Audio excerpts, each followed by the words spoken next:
Doctor صاحب I think یہ جو سینٹینس ہے نا جو آپ نے بولا تھا کہ اللہ سنبھال لے گا، بالکل ultimately you have to leave everything to اللہ. اور قرآن مجید میں بھی اللہ ایون نبی صلی اللہ علیہ وسلم کہتے ہیں نا کہ تم مشورہ کرو لیکن اس کے بعد اللہ پہ توکل کرو اور چھوڑ دو، اللہ تعالیٰ اس کو سنبھال لے گا. آئی تھنک جب ہمیں یہ بلیف ہو گیا نا کہ کائنات کا نظام چلانے والا اللہ ہے، لوگوں کے دلوں کا کنٹرول اللہ کی دو انگلیوں کے درمیان ہے، حدیث میں آتا ہے، ہر چیز ایٹم بھی موو نہیں کر سکتا اللہ کی اجازت کے بغیر.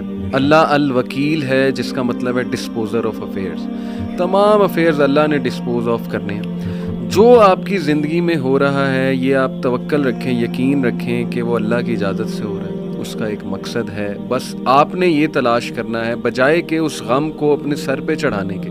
جیسے آپ نے کہا you just have to find out کہ یار یہ آیا کیوں ہے، اس کا مقصد کیا ہے، یہ مجھے کیا سکھانا چاہ رہا ہے. اور سجدے میں جا کے بندہ رو پڑے اللہ کے آگے، اللہ سے تقویت مانگے، اللہ سے کہے کہ اللہ مجھے پرسپیکٹیو دے. بلکہ میں ایک کوٹ پڑھ رہا تھا، ایون دو ہی از اے نان مسلم رائٹر ہے بہت بڑا، میرے ذہن سے ابھی خیر نام نکل گیا، انہوں نے بڑی کمال کی بات کی. انہوں نے کہا oh my lord make me brave and مجھے ایسی سکت دے کہ میں اپنے غم سے وہ ریزن ڈھونڈ سکوں کہ یہ آیا کیوں ہے. سبحان اللہ. یعنی ایون دو از اے نان مسلم لیکن یہ کہ اتنی اس میں عقل ہے کہ وہ یہ دعا کر رہا ہے. تو یہی بات ہے کہ وزڈم فائنڈ آؤٹ کرو کہ یہ کیوں آیا ہے. اور بلکہ میں ڈاکٹر صاحب ایک میرے دوست ہیں بڑے اچھے اسکالر ہیں، انہوں نے ایک بڑی پیاری بات کی. انہوں نے کہا کہ جب بندے پہ غم آئے نا تو چلو کچھ دیر غمگین رہنا یہ نیچرل ہے، فطری ہے.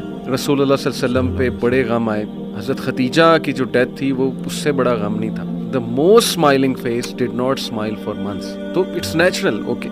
لیکن وہ رک نہیں گئے، ایسا نہیں تھا کہ وہ آئسولیشن میں چلے گئے یا ایسا نہیں تھا کہ سارے کام ٹھپ ہو گئے. کیونکہ میرے دوست نے کہا کہ دیکھو جب ہم ٹھپ ہو جاتے ہیں نا یہ پیسو شکوہ ہے اللہ سے. اتنی تو ہمت نہیں زبانی رب سے شکایت کریں، لیکن یہ کہ ہم ٹھپ ہو کے دکھاتے ہیں کہ جی بس میں تو راضی نہیں آپ کی رضا میں، انڈائریکٹلی تو ہم یہی کہہ رہے ہیں. انہوں نے کہا جو لوگ غم میں کھڑے ہو جاتے ہیں نا ان کا دل نہیں کر رہا صبح اٹھنے کا، بستر پہ پڑے رہتے ہیں. آئی ایم شیور آپ بھی ایسی کنڈیشن سے گزرے ہیں کہ اٹھنے کا دل ہی نہیں کرتا، ہمت ہی نہیں کہ جی بندے کا دل کرتا ہے میں سویا رہوں، ریالٹی میں آؤں ہی نہ، مطلب ریالٹی از سو بیڈ. لیکن اس وقت جو اٹھ جاتا ہے نا یقین کریں، جو ہمت پکڑتا ہے اللہ کا نام لیتا ہے، آئی تھنک یہ اللہ کو وہ یہ میسج دے رہا ہے کہ اللہ میں راضی ہوں، بالکل. بس اب آپ چلائیں مجھے. صبر بھی، بلکہ میرے پاس پیشنٹ آئے تو میں ان کی میں نے کہا آپ نے صبر کرنا ہے، تو کہتے کر رہا ہوں نا. میں نے کہا کہ صبر تو ایسے کرنا ہے کہ دوسرا بندہ اپنی پریشانی بھول جائے.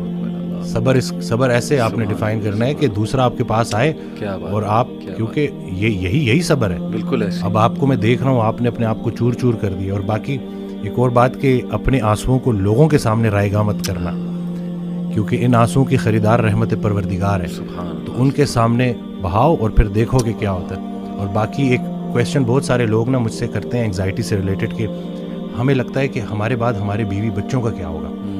تو میں یہ کہتا ہوں کہ حضرت کہتے ہیں آڈیو میں کہ جو انسان یہ سوچتا ہے کہ اس کے مرنے کے بعد اس کی بیوی بچوں کا کیا ہوگا، اس کا ایمان نامکمل ہے. اس نے پالنے والے کی پالنے والی صفت پہ ایمان ہی نہیں لایا. اللہ، جن کے لیے پوری کائنات بنائی ان کو یتیمی اور غریبی سے گزارا، ان کو ماں باپ نہیں دیے، آپ کو دے دیا. ہم شکر کے مقام کو گلے میں کنورٹ کر دیتے ہیں. صحت بھی ہے، زندگی بھی ہے، اور کب تک ہے کوئی نہیں جانتا، اور جب تک ہے وہ کوئی چینج نہیں کر سکتا. تو پھر ابھی کیوں پریشانی لیتے ہیں؟ کیا ان بچوں کو ہم پال رہے ہیں؟ صحیح بات. کیا ہم خود کو پال رہے ہیں؟ کیا ہم اس قابل ہیں؟ بے شک. قد پہ حد کا پہرا، صحت پہ بیماری کا پہرا، اور اتنے پہروں میں پیدا کیا ہوا انسان چاہتا کیا ہے؟ آزادی. تو یہ کر کے دیکھ لیں. صحیح بات. ڈاکٹر صاحب جسٹ ٹو وائنڈ اپ، کیونکہ ہمارا یوتھ کے ریلیٹڈ کام ہے، تو آپ نے کل میری آپ سے بات ہو رہی تھی، آپ نے ایک بڑی آئی اوپننگ بات کی. آپ نے کہا کہ ہم نہ ہی مینٹلی، نہ ہی فزیکلی، نہ ہی اسپرچولی اپنی یوتھ پہ کام کر رہے ہیں، اور ہم ایک بہت کمزور جنریشن چھوڑ کر جا رہے ہیں. تو what is your message for the youth in particular?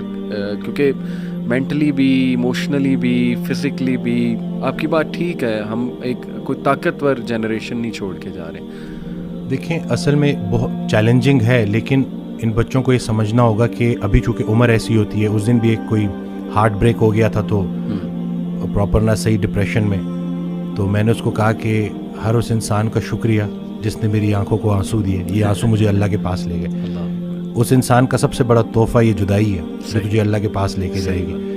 لوگ کیا کرتے ہیں, یہ جو غیر اسلامی تعلقات, اسی طرح سے غیر شرعی چیزیں, یقین جانیں آپ جتنی مرضی دیکھ لیں سکون نہیں ملے گا آپ کو. اور یہی جو آپ کی گروئنگ ایج ہے نا, اس میں آپ کے ہارمونز بھی آن پوائنٹ بہترین ہیں. اسی عمر میں آپ نے سپورٹس میں انڈلج ہونا ہے, آپ نے پراپر طریقے سے ڈائٹ کا خیال رکھنا ہے, اور سب سے بڑھ کر یہی لرننگ ایج ہے, اس میں آپ نے سیکھنا ہے. اور جیسے جیسے آپ ایک قدم بڑھائیں گے اللہ کئی گنا زیادہ آپ کے قریب آتا جائے گا. اور یہ ٹرائیڈ اینڈ ٹیسٹڈ چیزیں, مجھے یہ بچپن میں سکھایا گیا تھا کہ صرف شہرت, دولت اور یہی چیزیں ہوں گی تو بس یہی سب کچھ ہے, کیونکہ ہم ادھر ادھر یہی دیکھ رہے تھے. لیکن سب کچھ ہوتے ہوئے بھی انتہائی بڑا خلا تھا جو پورا نہیں ہو رہا تھا. تو ہم تو چلیں, وہ کہتے ہیں اگر سیدھی طریقے سے اللہ کے راستے پہ نہیں آتے تو اللہ گھما کے لے کے آئے گا. تو ہمیں تو بہت سی چیزوں سے آپ نہیں گزریں گے انشاءاللہ ان چیزوں سے. آپ کے پاس یوٹیوب پہ کانٹینٹ موجود ہے جو خالصتاً اللہ کی رضا کے لیے لوگ بنا رہے ہیں. ہمارا جو وقت تھا, دور تھا, اس میں ٹھیک ہے ہمیں شاید اس طرح سے توجہ نہیں دی گئی, لیکن اب آپ کے پاس آپشنز ہیں اور آپ پراپر طریقے سے جو صحیح, یہ دیکھیں دنیا چلی گئی تو چلی گئی, دین چلا گیا تو پیچھے کیا رہ گیا. تو میں کہتا ہوں کہ دنیاوی تعلیم میں جتنا عبور حاصل کر سکتے ہیں کریں, لیکن اللہ کو بیچ میں رکھنا ہے. صحیح بات. اور دوسرا یہ کہ فائدہ بخش ہونا ہے لوگوں کے لیے, کہ آپ کی ذات سے لوگوں کو نفع ہو. صحیح بات. تو یہ انشاءاللہ اگلی جب جنریشن ہمیں ریپلیس کرے گی تو وہ ہم کوشش کریں گے جی انشاءاللہ. اللہ کے قریب ہونے سے آپ کو مینٹل اسٹرینتھ ملے گی, پرسپیکٹیو ملے گا. جتنے بھی عظیم کام ہیں وہ غیر عظیم زمانوں میں ہی ہوئے ہیں. غیر عظیم جہالت کے معاشرے کے ساتھ اللہ دو کام کرتا ہے, یا عذاب بھیجتا ہے یا رحمت للعالمین کو بھیجتا ہے. تو رسول اللہ صلی اللہ علیہ وسلم ہمارے دلوں میں ہے, تو جن کے دلوں میں رسول پاک صلی اللہ علیہ وسلم کی عملی محبت ہے اللہ ان پہ عذاب نہیں بھیجتا. تو نیگیٹو نہ سوچا کرے پتہ نہیں ملک کا کیا ہوگا, نہ یہ چیزیں آپ نے بگاڑی ہیں, صحیح بات, نہ آپ یہ ٹھیک کر سکتے ہیں, اللہ ہی ٹھیک کرے گا. لیکن آپ خود کو تو ٹھیک کر سکتے ہیں نا. زبردست. جس نے اپنے آپ کو پہچانا اس نے اپنے رب کو پہچانا. تو اپنے آپ سے آپ آشنائی حاصل کر لیں اور دیکھ لیں کہ آپ کا انٹرسٹ کیا ہے. بالکل صحیح. جو بھی کام کریں انٹرسٹ سے کریں اور اس میں حصہ لوگوں کا رکھ دیں کہ لوگوں کے کام آئیں آپ, تو باقی انشاءاللہ کامیابی ہے. امیزنگ سر, بہت شکریہ, بہت اچھا لگا. may Allah bless you. اللہ تعالیٰ آپ بلانے کے لیے شکریہ. نہیں, اٹس این آنر.